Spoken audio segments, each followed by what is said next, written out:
Nous sommes en plein confinement et les stations de ski françaises sont toutes à l'arrêt. Quelles sont les conséquences de la gestion de la pandémie sur le tourisme en montagne? Je reçois Cyril Pelleva, sénateur de Haute-Savoie et président du groupe d'études de développement économique de la montagne. En voici quelques extraits.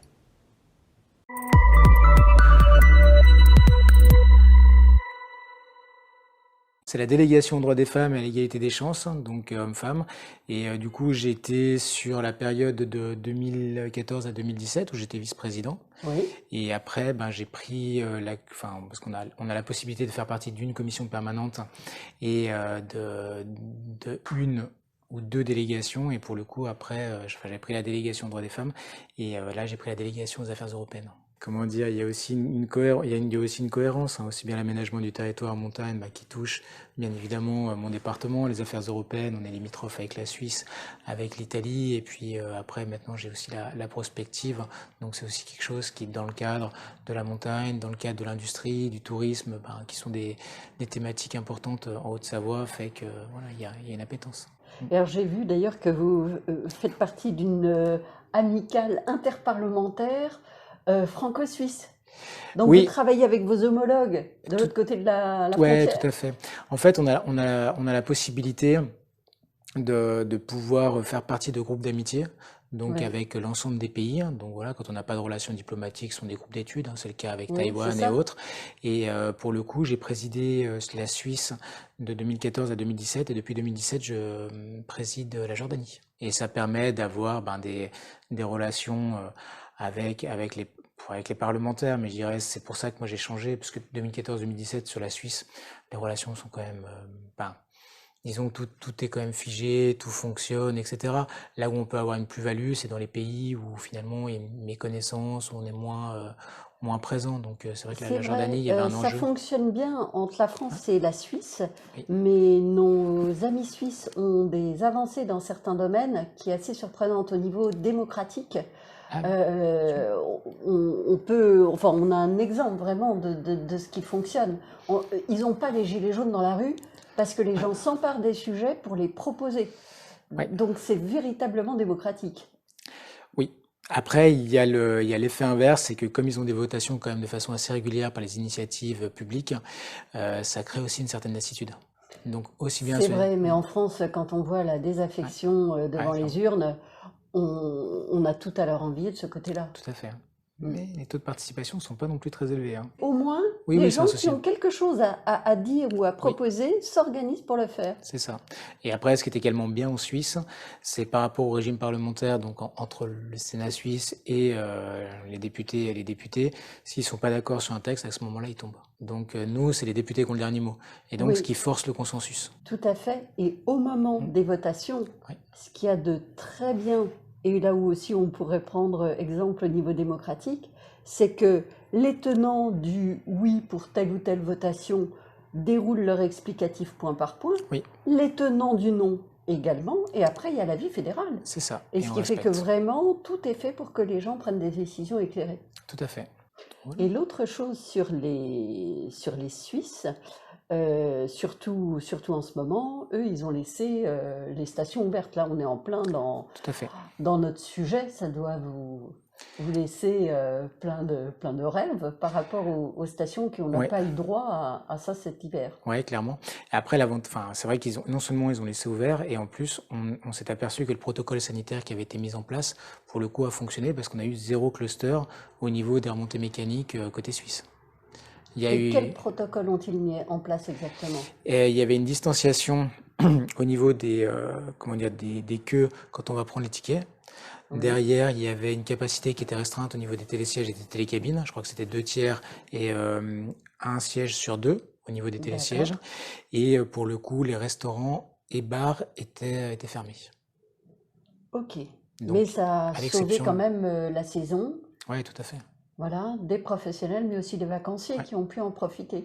Ouais, même si globalement, comme les aéroports étaient en capacité restreinte et qu'il y a eu une chasse aux frontaliers qui auraient eu la tentation d'aller en Suisse, ce qui fait qu'ils n'ont pas tourné à plein rendement. Donc ça a permis aussi d'avoir une capacité quand même restreinte au niveau, mais bon, avec une rentabilité quand même moindre que si les frontières étaient ouvertes, mais ça a permis effectivement de sauver la mise. Si on parlait, puisque vous êtes président du groupe d'études sur le développement économique de la montagne, Oui. à votre avis, quelles sont les plus belles réussites de la montagne? C'est d'avoir finalement, en ce qui concerne les stations villages, c'est finalement d'avoir réussi à inverser quelque part un climat qui était difficile en pouvoir économique et sur un tourisme d'hiver et de plus en plus un tourisme des 4 saisons.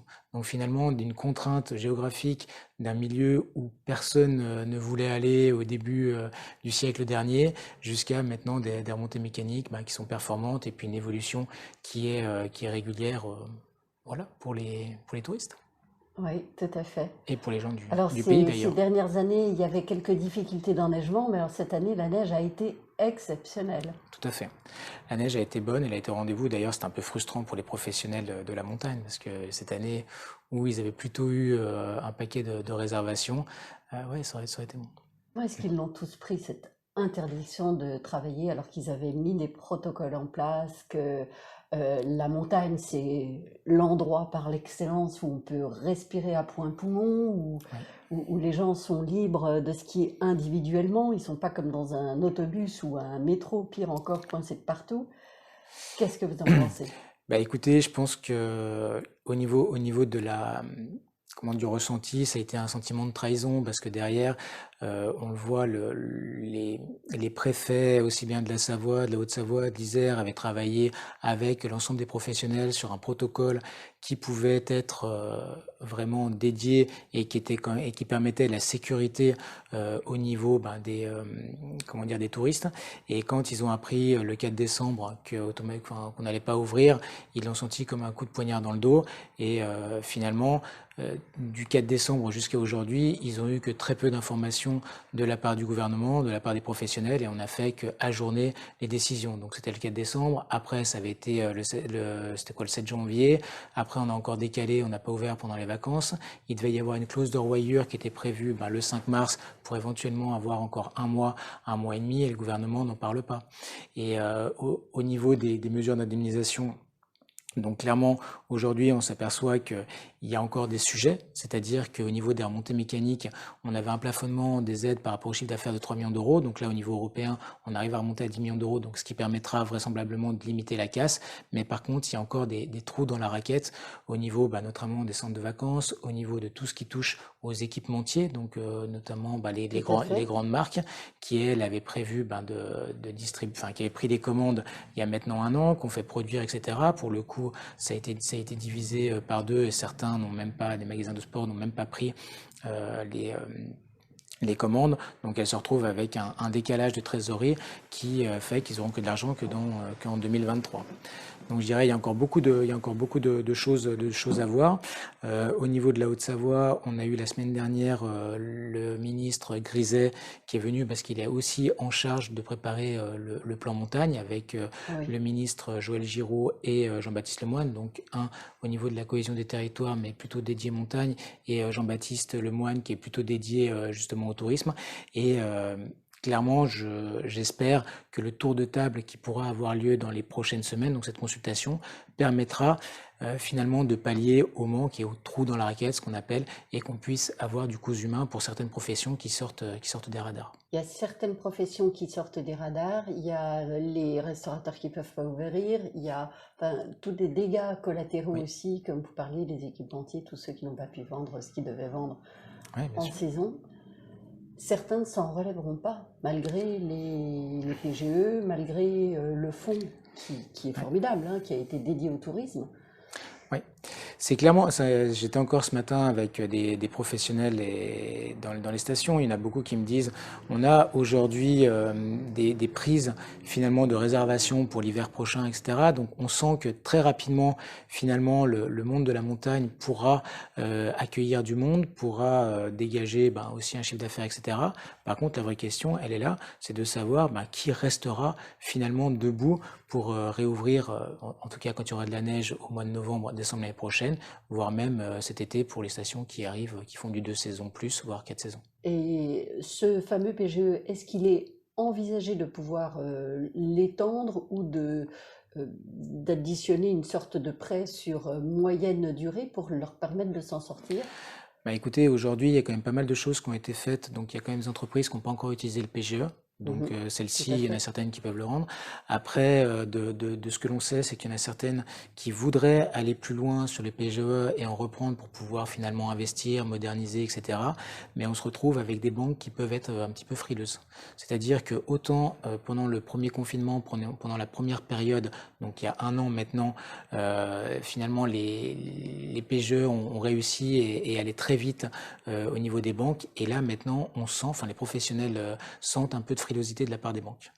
Donc je ne sais pas où ça peut aller. Après, il y a des mesures complémentaires qui sont aussi créées par le département, par la région. Si on prend l'exemple de la région Auvergne-Rhône-Alpes, on vient et on propose des prêts à taux zéro. En ce qui concerne les banques, de toute façon, pour accorder des prêts, elles ont leurs règles financières obligatoires. Elles doivent Oui, respecter un certain taux de fonds propres. Donc, comme la première vague a été financée par l'État, du coup, maintenant, pour les personnes morales qui veulent repartir, oui. c'est plus compliqué, alors qu'elles sont en mesure d'avancer.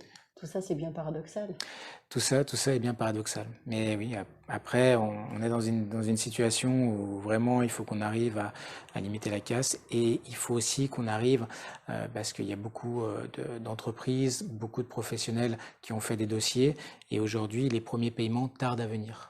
Donc au-delà du PGE, il faut qu'on arrive à avoir les premières mesures d'indemnisation finalement.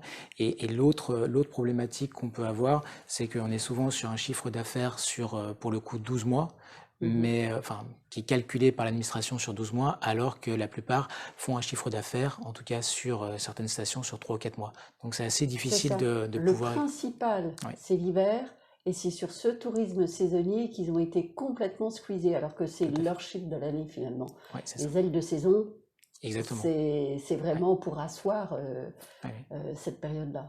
Au mois de décembre, qui a aussi conditionné le fait que les stations ne pouvaient pas rouvrir, c'était la crainte de l'engorgement par rapport à à la traumatologie de Oui. montagne.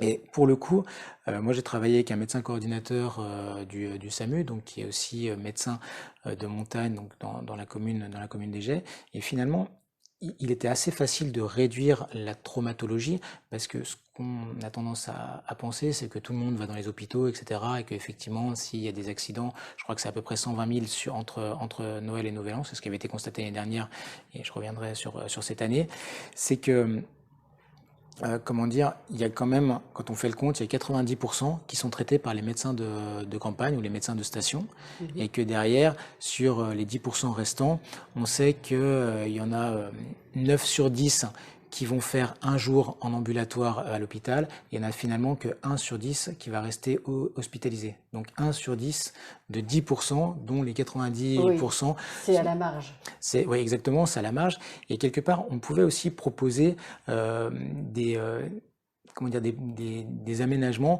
pour pouvoir le diminuer. Parce que de ce que me disent les professionnels, c'est qu'aujourd'hui, la traumatologie, l'accidentologie, etc., se fait principalement sur des pistes qui sont dangereuses. Donc, on aurait très bien pu fermer des pistes noires ou accidentogènes. Ah, tout à fait, oui. Se font également en fin de journée. Donc, on aurait pu également réduire la durée de la journée de ski. Et aussi, ben, on le sait, enfin, quand on a les restaurants d'altitude, les bars d'altitude, etc., ben, après une journée, On aime bien un vin chaud, c'est ça c'est que vous ça, voulez dire. c'est ça, on a un vin chaud et puis effectivement, bah, on peut être moins attentif à 16 heures, etc. Donc du coup, on avait quand même proposé tout ça et puis on pouvait aussi, enfin j'avais proposé également de développer la télémédecine parce que derrière certaines traumatologies, plutôt que d'aller dans les hôpitaux, bah, pourquoi pas avoir l'avis d'un spécialiste Oui. directement. Donc il y avait tout un tas de biais qui étaient possibles. Et dans les derniers chiffres qu'on a pu avoir, donc l'accidentologie qu'on a eu, traumatologie sur la saison 2019-2020, donc entre les vacances de Noël et Nouvel An, et 2020-2021, Mhm. station fermée, a été exactement la même. C'est-à-dire que ben, des gens qui étaient sur les skis ben, sont rabattus sur des luges et on s'est aperçu qu'il y avait quand même des comportements à risque. Et à la fin, l'argument avancé par le gouvernement ben, s'est avéré N'était pas bon. complètement faux. Et effectivement, on a vu donc ben, dans les Pyrénées, je n'étais pas au courant de l'exemple, mais si on prend le cas de la région Auvergne-Rhône-Alpes, avant les vacances, Il y a également eu toute une session donc, de la part qui a été voulue par le président de la région Auvergne-Rhône-Alpes. On a mis en place aussi des tests antigéniques qui ont été mis dans les stations de ski où en 15 minutes on pouvait avoir le résultat. Et donc Voilà, oui. clairement, ouais, clairement ça faisait partie des possibilités. On aurait très bien pu, notamment pour les saisonniers, voilà, les tester assez régulièrement, tester les personnes qui venaient, garder bien évidemment les distances de sécurité. Puis en plus maintenant on fait beaucoup les achats de forfaits directement en ligne, Oui. réduire la capacité dans les télécabines et sur les télésièges. Et puis encore une fois, on l'a dit régulièrement, on n'attrape pas le Covid en étant sur un téléski ou sur un télésiège, parce qu'en plus Oui, on puis a quand vu. on fait du sport, on fait du sport. Hein. Tout à fait, oui. On est mieux. Oui, et puis on l'a vu, on a des gants, on avait mis en place des cache-cous qui étaient aux normes pour On porte des Covid. lunettes aussi. On porte des lunettes, ouais, bien sûr. Donc la Suisse, l'Autriche, ça a fonctionné, on n'a Et pas eu de la questions. Chine, figurez-vous, je vous le donne en Oui. mille, la Chine qui était à l'origine de cette pandémie, a les stations de ski ouvertes. Il y a eu, je pense, une erreur stratégique qui a été commise par le gouvernement, et je pense qu'on aurait eu, bien évidemment, en prenant les précautions telles que j'ai pu vous les indiquer, bon, les tests antigéniques, les mesures de sécurité, fermeture des bars et des restaurants, voilà, pour éviter, parce qu'on sait que c'est plus dans les bars-restaurants qu'on peut avoir, que le virus peut être véhiculé, mais on aurait très bien pu fonctionner.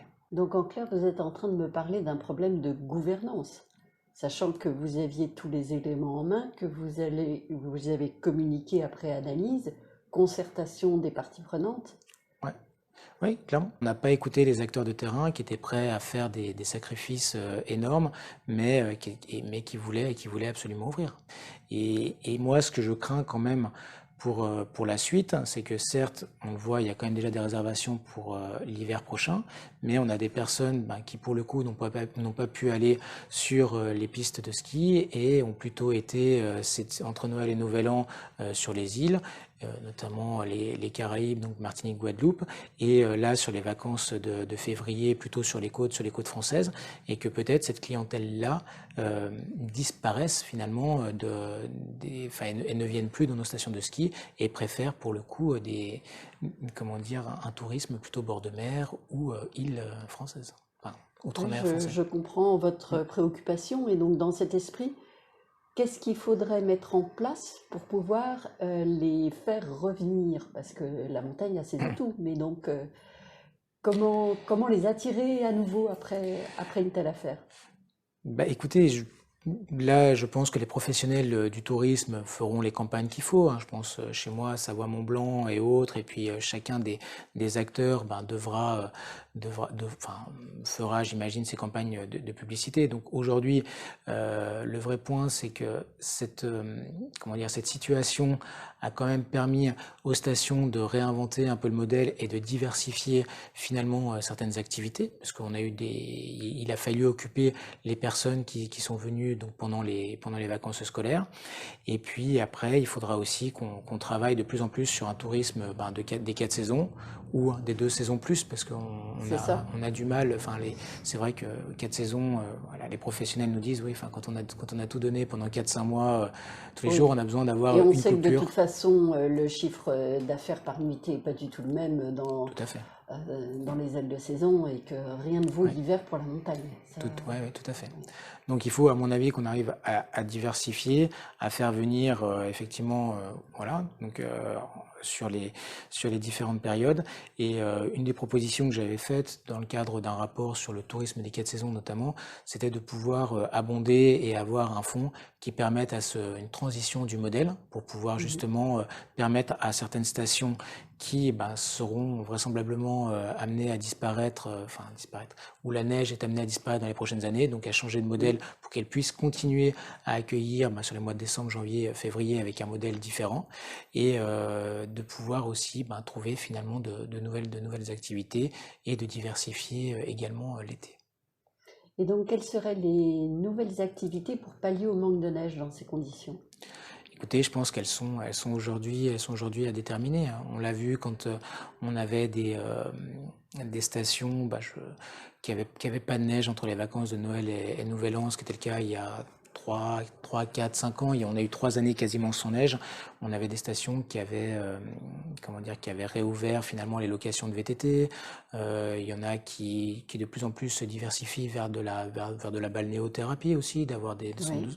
voilà, on a également les cinémas, les patinoires, etc. Donc finalement beaucoup d'activités annexes et quelque part qui vont répondre à une demande croissante de la part, finalement des tourismes d'hiver, parce que si on regarde sur les 20-30 dernières années, avant le ski c'était 8 heures de temps, on prenait le sandwich, on mangeait sur les pistes, et finalement maintenant la durée moyenne d'une journée de ski c'est 4-5 heures, et après l'après-midi il faut offrir d'autres activités. Mais je dirais il y a tout un tas de choses Mais à d'ailleurs, penser. ça c'est intéressant ce que vous dites parce que sur les vacances en hiver, c'est surtout des vacances en famille. C'était raison de plus pour justement pouvoir ouvrir parce qu'on pouvait rester Oui, dans son cercle familial. oui.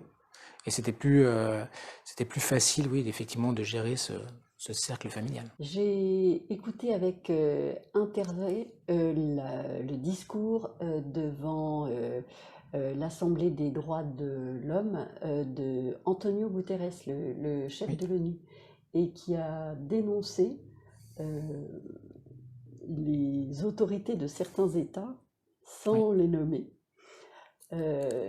et en disant que les mesures trop sévères ou les mesures d'urgence ont finalement privé les citoyens de leur liberté, sans trop préciser, mais ça pouvait être la liberté de travailler, ça pouvait être la bien liberté sûr. d'expression, la liberté de pouvoir dialoguer et d'avoir un vrai consensus démocratique. D'aller et venir, oui, bien Oui. sûr. Qu'est-ce que vous en pensez? Écoutez, je pense, bien évidemment, il a raison, il a raison d'alerter sur ce risque.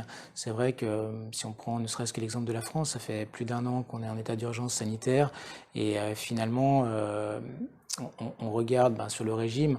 Nous, en tant que parlementaires, on est avertis des décisions finalement qu'au dernier moment. Et on les Oui. découvre bien souvent le jeudi soir à l'occasion de la conférence de presse ou devant nos écrans à l'occasion de l'allocution du président de la République quand c'était pour annoncer les confinements. Donc clairement, euh, il, il- il fallait, je pense, au 15 mars de l'année dernière, prendre des mesures rapides, efficaces pour annoncer un confinement, parce qu'on ne savait pas vers quoi on allait, Oui, on dans le voyait la doute, tout capacité, à fait. etc. Mm. Maintenant, ça fait un an, on a quand même eu une connaissance plus approfondie du virus, on a quand même les vaccins qui arrivent, on voit qu'on a mis en place les mesures de confinement, couvre-feu, etc. Mais il ne faut pas non plus que ça dure trop. Voilà, donc Oui, effectivement, dans d'autres pays, après, enfin, je ne connais pas les, les, les diverses restrictions qu'il y a pu avoir dans chacun des pays. En plus, ils évoluent en fonction des pics pandémiques. Mais clairement, je pense que maintenant, surtout avec l'arrivée du vaccin, il faut qu'on puisse retrouver une certaine liberté. tout à fait. Il faut pouvoir fonctionner. Tout à fait. Euh, Mettons que ça se passe bien et que nos professionnels aient besoin de saisonniers. Est-ce que vous pensez, pour être sûr que ces professionnels retrouvent des saisonniers, est-ce que vous ne pensez pas qu'il faudrait adapter le contrat de travail des saisonniers pour que ça rassure ces personnes et qu'ils choisissent d'aller en montagne, ne fût-ce que pour une saison?